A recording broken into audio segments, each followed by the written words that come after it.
Hello students, 12th standard ஸ்டூடெண்ட்ஸுக்கு நேற்று 7ஆம் தேதி ஆஃப்டர்நூன் சாப்டர் 9 சாப்டர் 3 பார்த்துருப்பீங்க. 8ஆம் தேதி காலையில் இன்றைக்கி சாப்டர் 2ம் சாப்டர் 10ம் பார்த்துருப்பீங்க. இந்த 4 சாப்டருக்கான 1 மார்க் கொஷின்ஸை மட்டும் கலெக்ஷனாக இந்த இதில் டெஸ்ட்டில் கொடுத்துருக்குறோம்.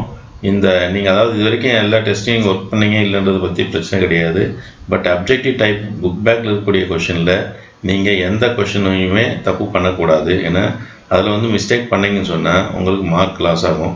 ஸோ அப்போ இங்கே இருக்கக்கூடிய இந்த 60 கொஷின்ஸையும் கட்டாயம் நீங்கள் என்ன பண்ணணும், உட்காந்து டிக் பண்ணி இதுக்கான ஆன்சர்லாம் சரியாக இருக்கா அப்படின்னு நீங்கள் செக் பண்ணணும்.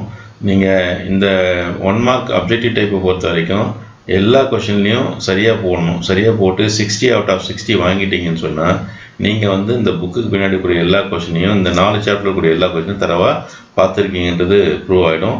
ஸோ உங்களுக்கும் ஒரு கான்ஃபிடென்ட் வந்துடும். ஸோ பப்ளிக் எக்ஸாமை பொறுத்த வரைக்கும் 16 கொஷின்ஸு நமக்கு புக் பேக்கில் கேட்கறதுக்கான வாய்ப்புகள் அதிகமாக இருக்குது. அதனால் இந்த புக் பேக்கில் இருக்கக்கூடிய எந்த கொஷினும் கட்டாயம் நீங்கள் தப்பு பண்ணக்கூடாது.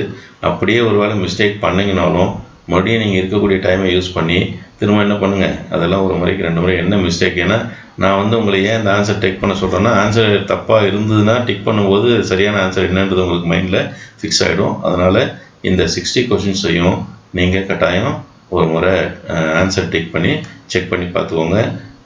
அப்ஜெக்டிவ் டைப்பை பொறுத்த வரைக்கும் ஃபுல் மார்க் வாங்குறதுக்கு நீங்கள் ரெடியாக இருக்கணும். அதுதான் நம்ம எதிர்பார்க்குறோம். அந்த ஃபுல் மார்க் வாங்கினீங்கன்னா மட்டும்தான் உங்களுக்கு மார்க் ஸ்கோர் கிடைக்கும்.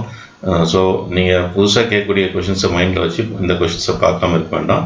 இதை நல்லா தரவாக பார்த்துக்கோங்க. தேங்க்யூ.